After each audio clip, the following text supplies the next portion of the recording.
वल्लभ भाई, हम सभी के बीच आदरणीय भ्राता वल्लभ भाई उपस्थित हैं। मधुबन के अंदर जो सबसे बड़ा डायमंड हॉल है, बाबा ने आपको उस सेवा की जिम्मेवारी सौंपी है। इतनी बड़ी जिम्मेवारी संभालते हुए भी स्वभाव से इतना नम्र और सरल रहना, ये आपके ज्ञानी और योगी जीवन का प्रत्यक्ष स्वरूप है। कोई भी आपसे मिलने के लिए आते हैं, इतना बिजी होते हैं, फिर भी आप सभी को इतना प्यार से, इतना खुशी से मिलते हैं, टाइम देते हैं, ये आपकी बहुत बड़ी विशेषता है। आपने यहाँ सूरत से ही बाबा का ज्ञान प्राप्त किया है और 25 साल से आप मधुबन बेहद यज्ञ में बाबा के घर में समर्पित रूप में अपनी सेवाएं दे रहे हैं। हम सभी को अपनी अनुभव युक्त वाणी से लाभान्वित करेंगे। भाई जी का हम बहुत बहुत दिल से तालियों से स्वागत करते हैं।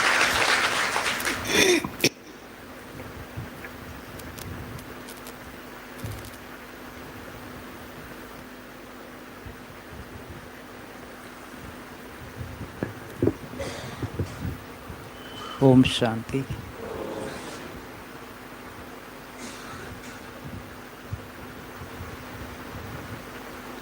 बाबा का हम कितना शुक्रिया कर सकते हैं। हमारा जीवन कैसा था और बाबा ने ऐसे तराशा और क्या से क्या बना देते। करण करवानहार बाबा किसी भी आत्मा से वो जो चाहे वो करा सकते। और उसके लिए हमें क्या करना है, जैसे आज बाबा ने कहा कि सरेंडर हो जाओ, समर्पित हो जाओ। समर्पित माना सेंटर पर बैठना या मधुबन में आ जाना, वो बात नहीं है, लेकिन मन बुद्धि से सब कुछ बाबा के हवाले कर दो। हमने पहले से ही संकल्प किया, जैसे ज्ञान मिला, बाबा ये जीवन अभी आपका है। हमारे पास न कोई इतनी बुद्धि थी और ना कोई स्थूल वृत्ति से किसी के पास कलाएं होती है, किसी के पास धन संपत्ति होती है, हमारे पास कुछ नहीं। लेकिन बस एक बाबा के प्रति प्यार, बाबा के घर के प्रति प्यार। यानी सेंटर से आने के बाद मुझे घर जाने का कभी दिल नहीं होता था। तो बाबा को जैसे दिया, बाबा आगे आगे हर प्रकार की मदद कहो और जो विशेषताएं ज़रूरी है वो अंदर भरते गए। हर प्रकार से बाबा मदद करते गए। मुझे ऐसे नहीं लग रहा है कि मैंने कोई एक्स्ट्रा कोई पुरुषार्थ किया हो या एक्स्ट्रा कोई तपस्या किया हो कि जो मुझे बाबा की मदद मिल जाए, ऐसा कभी फील नहीं हुआ है और न किया है। लेकिन मैं इस जीवन को पीछे मुड़ के देखते हैं तो बस एक लक्ष्य, एक लगन कि बस ये अभी बाबा जो कराए, जैसे कराए,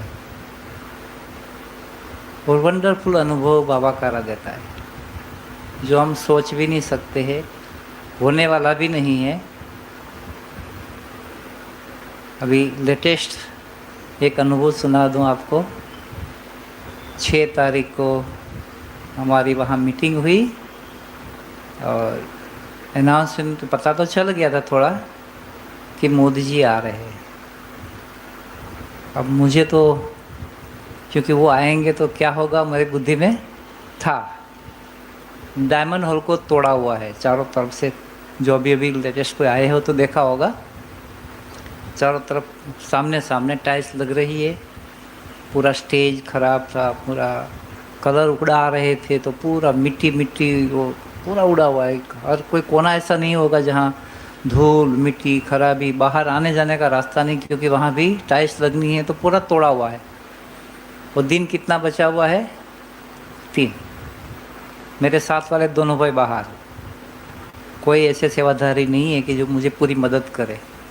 और मीटिंग में ये लोग तो खुश हो रहे हैं, मोदी जी आ रहे हैं, मोदी जी ने टाइम दिया है। जब मीटिंग चल रही थी उसी समय पीओ के ऑफिस से फ़ोन आया कि हाँ आपका फिक्स है, 1 घंटा आपके पास आएंगे।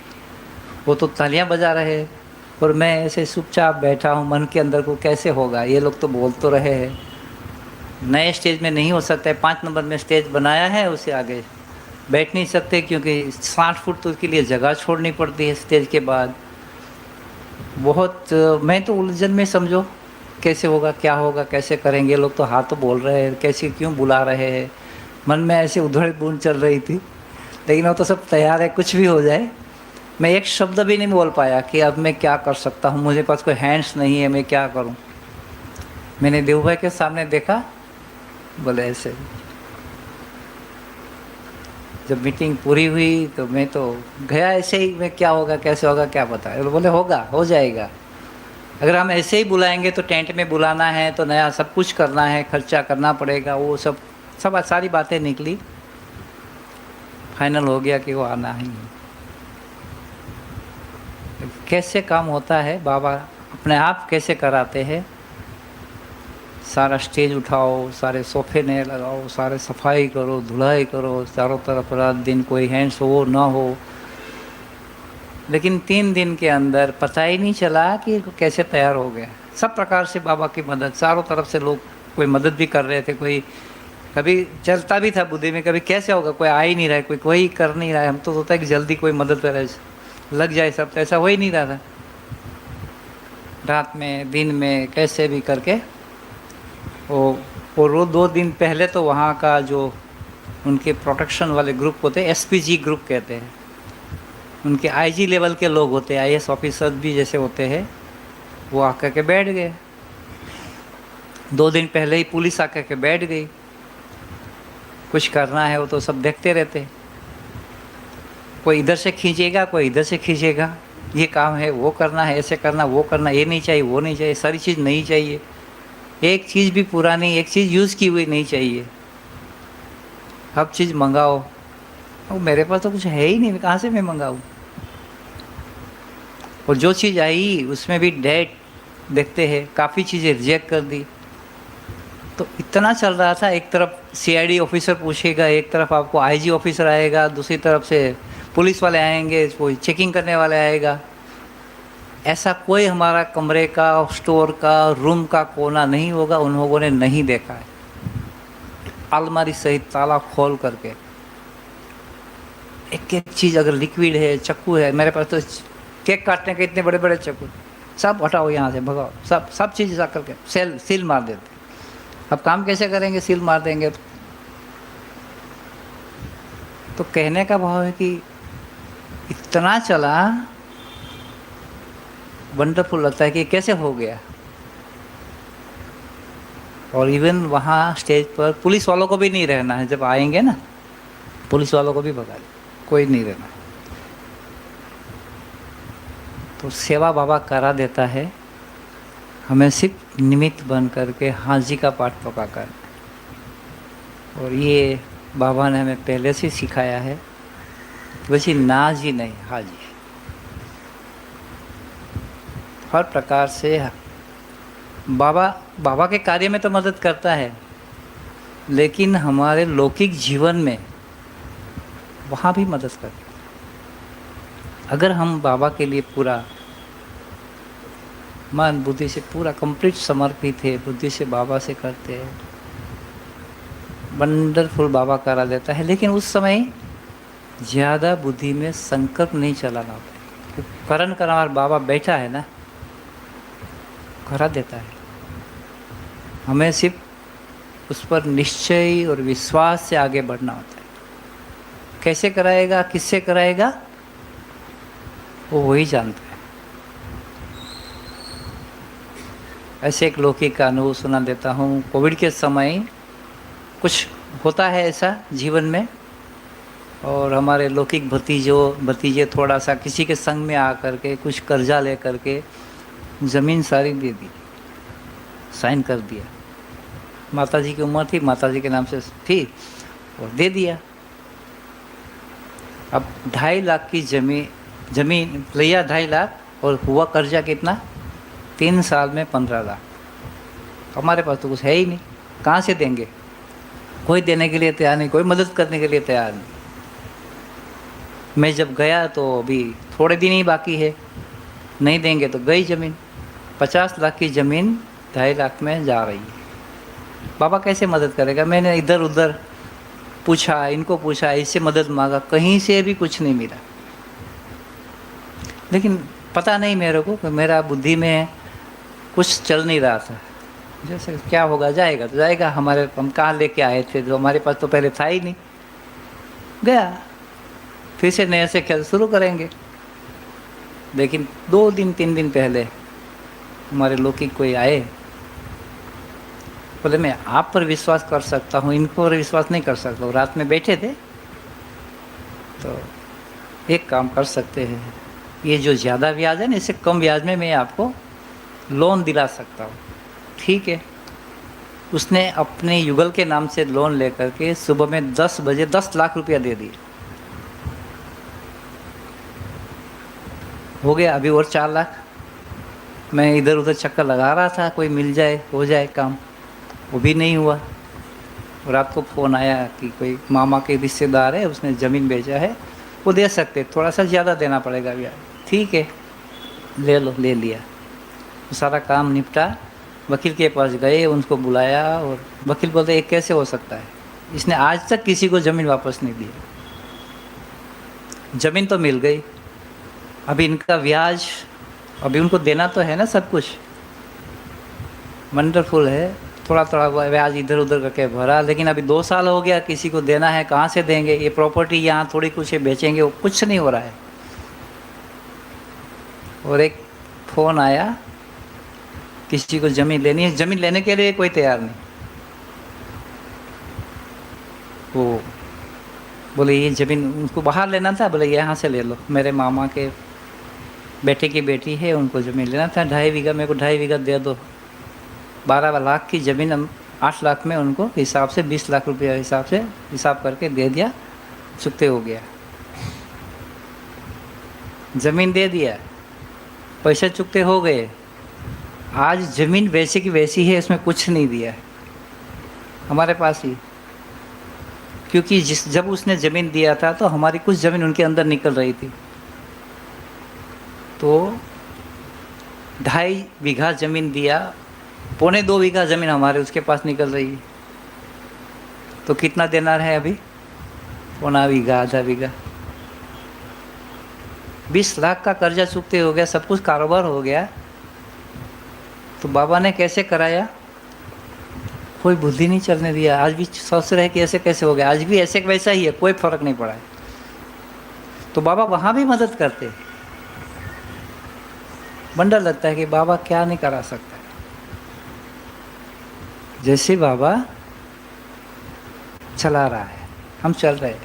कठपुतली है, कठपुतलियों का खेल, जैसे नचाते हैं वैसे नाच रहे। हम क्यों संकल्प चलाएं? उसको जैसे नचाना है वो नचाएंगे। हमें नष्ट मोहा होकर के, जैसे आज बाबा ने कहा, बाबा करा देते हैं। मैं ज़्यादा कभी संकल्प ज़्यादा नहीं चलाता, क्या करना है, कैसे करना है, अपने आप समय पर बाबा कार्य करा देते हैं। कई जवाबदारी बाबा ने ऐसे ही दिया हुआ है, कभी चीज़ ऐसी होती है, कोई क्रिया ही नहीं होता है, लेकिन लास्ट में बाबा करा देता है, कर हो जाता है। थोड़ी मेहनत तो थोड़ा कुछ करना पड़ता है। तो देखा है जीवन के अंदर हम अपनी मन बुद्धि बाबा के हवाले कर देते हैं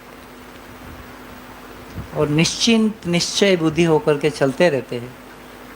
तो जीवन में कोई बड़ा विघ्न आया है, क्या करे, कैसे करे, मन उलझ जाए, मन भी ऊपर नीचे हो जाए, वो नहीं होता है। हल्के रह करके कार्य करते हैं। और एक ही रहता है कि सबको मदद करना है, हर एक को मदद करना है। हर एक भगवान के बच्चे, बाबा के बच्चे हैं। इतने उच्च कार्य बाबा ने करने के लिए निमित्त सभी को बनाया है, छोटा हो बड़ा हो। किसने? भगवान ने तो निमित्त बनाया है, भगवान ने चुना हुआ है। इतने महान आत्माएं हैं, तो हर एक को जितना हो सके उतनी मदद करनी। कई बार साथी सहयोगी होते हैं, अपने स्वभाव संस्कार होते हैं अपनी, तो वो मदद भी नहीं करते। जिन पर हम आस रख के बैठे कि हाँ ये हमें थोड़ा मदद करेंगे, इधर ध्यान देंगे तो इधर का काम हो जाएगा, इधर हो जाएगा, नहीं होता है। लेकिन फिर भी बाबा कैसे करा देते हैं, वो वंडर लगता है कि हाँ ये कार्य आस रखा था इनसे, लेकिन कार्य उसने कर दिया। जिनका भाग्य होगा वो अपना कार्य करा ही देते हैं, उनका भाग्य होगा। हम सोचेंगे, क्या कहेंगे, अपेक्षाएं रखते हैं कि भाई ये भाई आकर के मदद करेंगे। हमारी अपेक्षा अलग है, लेकिन उसका भाग्य अलग है। और किसी का भाग्य बनना होता है तो समय पर वो अपने आप सहयोगी बन जाते हैं। जीवन के अंदर ज़्यादा आगे पीछे सोचने की ज़रूरत ही नहीं। भविष्य में हो गया ऐसे, उसने कर दिया, वो किया, उससे भी मन भटकता है। वो भी सोचने की ज़रूरत नहीं है क्या होगा, वो तो बाबा ने भविष्य क्लियर कर ही दिया है ना? कितना श्रेष्ठ भाग्य हमारा भगवान बना रहे हैं। उस भाग्य को देख के भले खुश होते हैं, लेकिन वर्तमान में मेरी बुद्धि कहाँ जा रही, क्यों जा रही? अपनी बुद्धि को देखे सारा दिन, कहाँ जा रही, इससे क्या फ़ायदा है? बुद्धि जाएगी, समझ में आएगा इधर ये करूँ वो करूँ, लेकिन उससे मुझे क्या फ़ायदा होगा, मेरा भविष्य क्या बनेगा? अगर अपने आप उस बातों पे थोड़ा सा भी चिंतन करेंगे ना, तो बुद्धि वापस अपने स्थान पर आ जाएगी कि अभी मुझे क्या करना चाहिए। इस समय मैं सोचूंगा तो उससे क्या फ़र्क पड़ने वाला है? कोई ने किसने बोल दिया, किसी के स्वभाव संस्कार है, आपस में मिले हुए, किसी के कुछ भी हो, वो उनका कार्य है, उनका संस्कार है, उसका स्वभाव है, उनका पार्ट है।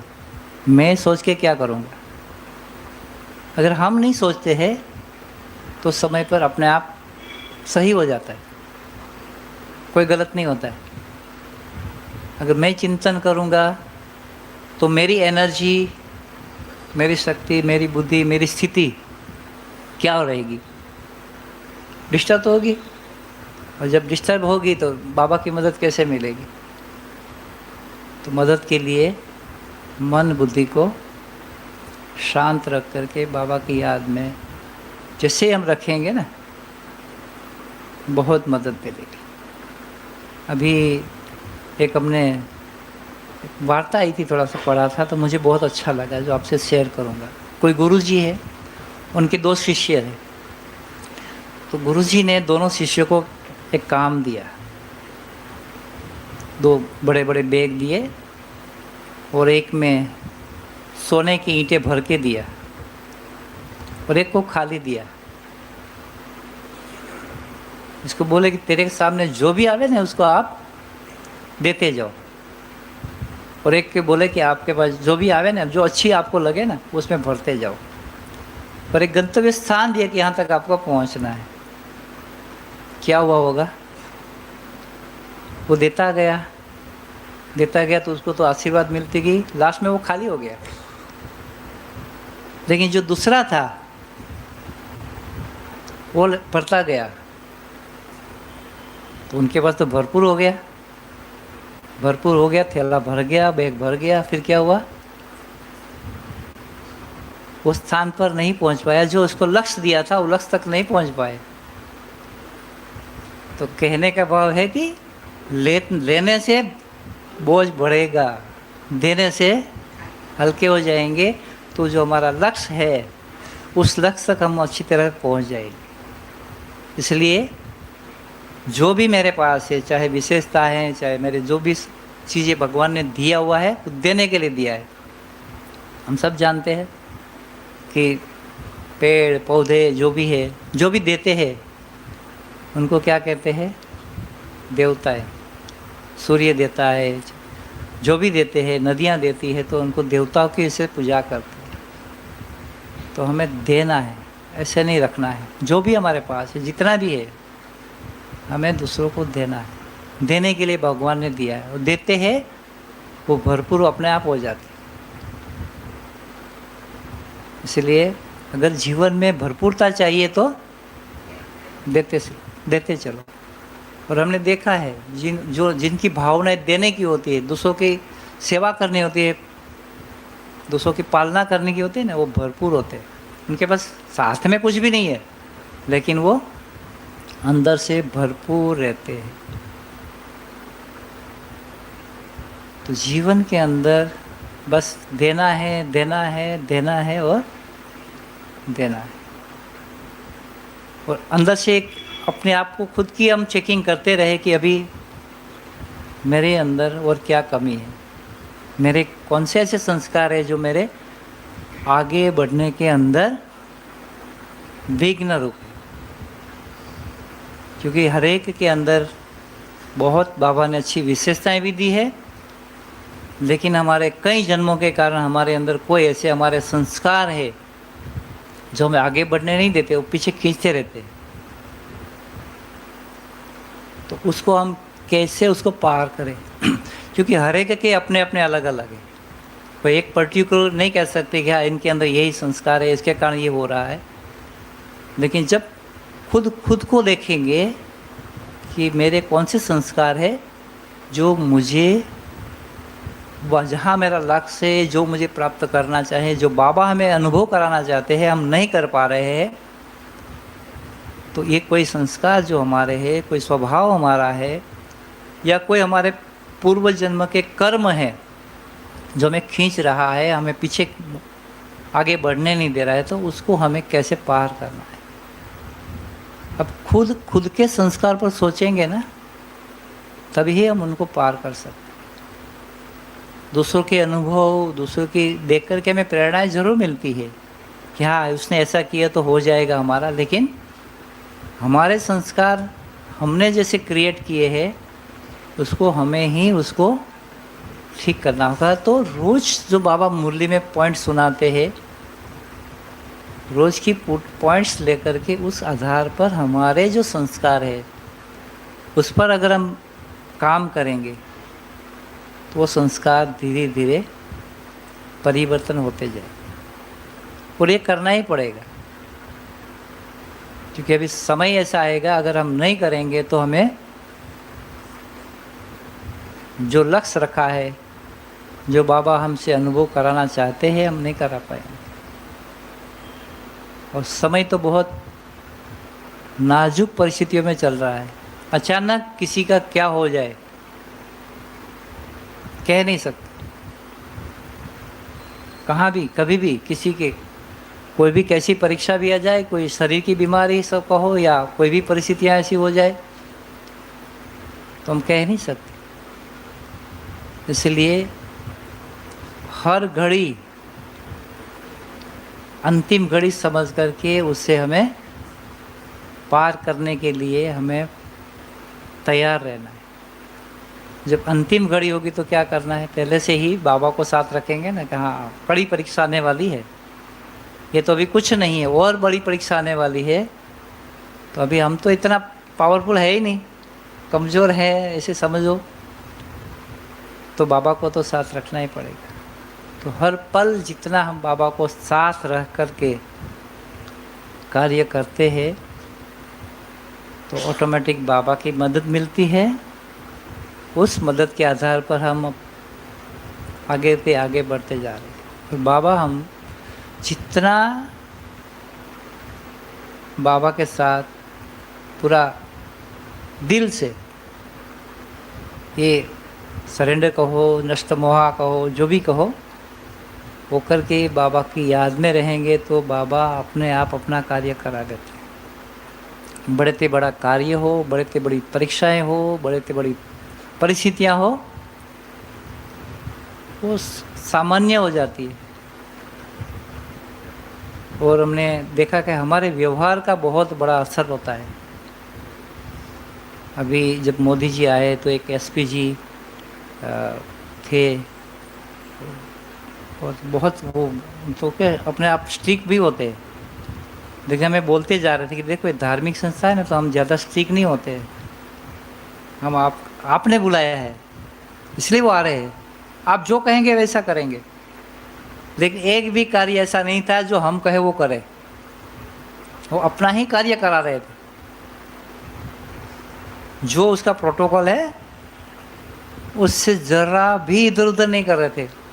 कार्य हमारे से करा रहे, हमको बोले जा रहे हैं आपने बुलाया है ना, तो आप जैसे होगा ना वैसे ही होगा, आपका कार्य है। लेकिन हमने देखा मैंने एक आनंद सर थे, तो उनको बोला सर आप तो इतने कुल कितने अच्छे हैं, कितने अच्छे प्यार से हमसे माना सारी बातें कर रहे। बोले अब जब मैदान में जाते हैं ना तो हमारा विस्फोट होता है इतना मगज बोला, हम बहुत स्ट्रिक होते हैं, लेकिन यहाँ आकर के इस संस्था में आकर के हम नहीं चाहते कैसा कोई हमारा व्यवहार हो। वो लोग कितना अटेंशन देते हैं कि धार्मिक संस्था है, आध्यात्मिक संस्था है, तो हमें वहाँ जाकर के कैसा व्यवहार करना है। पर कुछ ऐसे एविडेंस हो जाते हैं तो वो तो तुरंत नोट करते हैं ना, बहुत माइंड होता है उनका, वो तो चेहरा देख करके परिचय कर लेते कि ये आदमी कैसा है, वो कैसा है, उनको सब सिखाया जाता है। तो मुझे बोलते थे पर्सनली कि देखो ये अच्छा नहीं है, एग्रेसिव होकर के थोड़ा सा भी उसमें आवाज़ करके उससे बात करते ना, बिल्कुल नहीं करते कि नहीं बिल्कुल नहीं। तो अंत में बाबा ने हमें उनके सामने पास करा दिया तो लोग बहुत खुश हो गए। तो हमारा स्वभाव कहते अरे हम तो ये तो बहुत ढीले हैं, उनको तो कुछ कराना स्ट्रिक्टली कराना आता नहीं है, वो तो ऐसे ही लोग उनको कोई मानते नहीं है, समझते नहीं है। लेकिन जितना हमारा नेचर सरल सीधा सादा सरल होता है ना, तो बोले हम नोट करके जा रहे हैं, आपको ये करके जाएंगे कि होना है तो ऐसा जीवन हो। तो मेरे बाबा को कहा थैंक्स बाबा कि आपने हमें ऐसा बनाया है। और जो गवर्नमेंट में रिपोर्ट जाता है, उनका एक रिपोर्ट गया ना वो फाइनल होता है, आगे जाकर के संस्था की इमेज कैसी होनी चाहिए वो लोग पूरा नोट करते, एक एक चीज़ को नोट करते। तो उस समय मुझे तो ऐसा नहीं कि मुझे अटेंशन देना था कि मुझे ऐसा करना चाहिए, और नेचुरल रूप से मैं हाँ जी जी सर ऐसे करना वैसे करना, जो कहेंगे वैसे करना है। कई चीज़ ऐसे होती थी, रात को फूल वाले आए, रात भर फूल का काम चला, सुबह में सफाई करना है सारी, और किसी को अंदर आने नहीं दे रहे, कैसे सफाई होगी, सब बहुत सारी चीज़ें होती थी। लेकिन बोले जो आप बोलेंगे ना इसको हम आने देंगे, आप बोलेंगे उसको करने देंगे। तो आपस में बहुत प्यार का रिश्ता भी बन गया, अच्छा संबंध संपर्क भी हो गया। तो जितना हमारा स्वभाव बहुत अच्छा होगा, बहुत निर्मल होगा, हाँ जी का पाठ पक्का होगा, सहयोग का पाठ होगा, तो हमारा जीवन, हमारे संस्कार, हमारा व्यवहार ऑटोमेटिकली सेवा कराता है। ये हमने अपने जीवन में देखा। ओम शांति।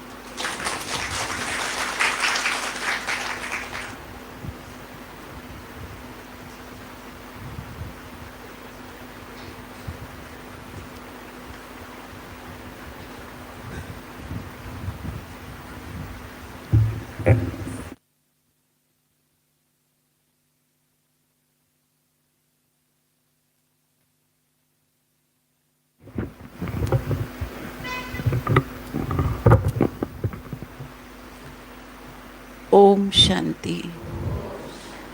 बहुत सालों पहले बाबा की एक अव्यक्त मुरली चली थी और बाबा ने उसके अंदर सेवा का एक नया स्वरूप बताया था। बाबा बोले बच्चे वाणी से सेवा तो बहुत की, कर्मणा सेवा भी बच्चे बहुत प्यार से कर लेते हैं, लेकिन अभी बाप दादा सभी बच्चों से चेहरे और चलन की सेवा देखना चाहते हैं। मैं हमेशा देखती हूँ ये सेवा वल्लभ भाई के द्वारा बाबा बहुत अच्छी कराते हैं। इंटरनेशनल स्टेज पर हैं, डायमंड हॉल माना क्या, हाँ? विश्व की स्टेज है। वहाँ रह कर के कितने हजारों से मिलना, भिन्न भिन्न स्वभाव संस्कार वाली आत्माओं के साथ मैचिंग करके चलना, और फिर भी जो भी बहनें मिलेगी ना, क्योंकि समर्पित बहनों के साथ हाँ वल्लभ भाई का ज़्यादा लेना देना, क्योंकि स्टेज के पीछे की ड्यूटी तो उन्हों की होती है। तो जब भी कहाँ पर भी कोई भी सेंटर पर, और सबको पता है कि वराछा से है भाई जी, तो हमेशा एक शब्द तो अवश्य कहेंगे। अभी मैं अमरेली गई थी, बीच में और किसी सेंटर पर गई थी, तो सब वल्लभ भाई को याद करके इतना ज़रूर कहते, बहुत अच्छे भाई हैं, बहुत अच्छे भाई हैं। तो ये सर्टिफिकेट छोटी चीज़ नहीं है। कितना झुकना पड़े, कितना सरल बनना पड़े, कितना नम्रता से सबके साथ चलना पड़े। और सबसे बड़ा और अच्छा गुण मैंने भाई जी का देखा है, और वो है समाधान स्वरूप स्थिति। हाँ, जो समाधान स्वरूप स्थिति वाले होते हैं ना, वो किसी से भी संघर्ष में नहीं उतरते हैं, कोई से भी नहीं, न आपस में, न बड़ों से, न छोटों से, कोई से भी नहीं। और वही अवस्था हमारे चेहरे को रूहानियत से भरती है। तो आज ऐसी विशेष आत्मा हम सब के बीच में है। हम सब तालियों से भाई जी का अभिनंदन करते हैं। अब हम सब 2 मिनट बाबा को याद करेंगे।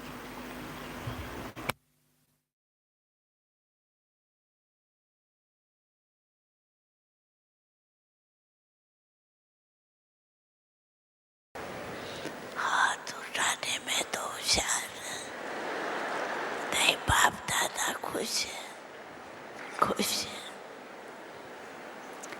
हिम्मत तो रखी ना, तो हिम्मत दे बच्चे, मदद दे खुदा।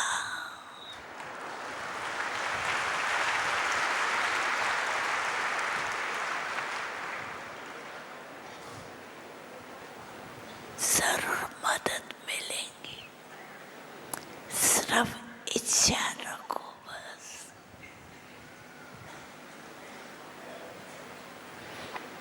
पढ़ना ही है, करना ही है, पुरुषार्थ ही नहीं, पुरुषार्थ।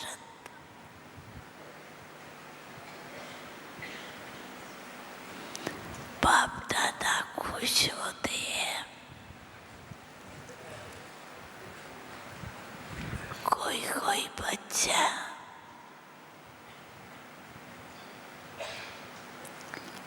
अभी भी देखते हैं, पुरुषार्थ में बातें आते,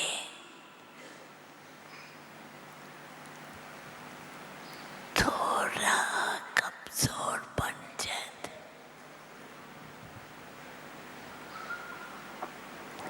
लेकिन नहीं, बहादुर बनो, बहादुर बनाओ।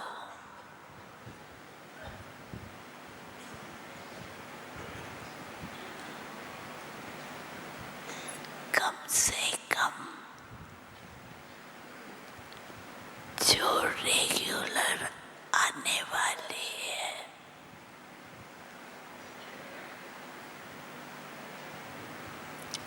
उन्हों को तीव्र पुरुषार्थ का लक्ष्य है। ऐसे नहीं है, नहीं है लक्ष्य, लेकिन बीच में कोई बातें आने से थोड़ा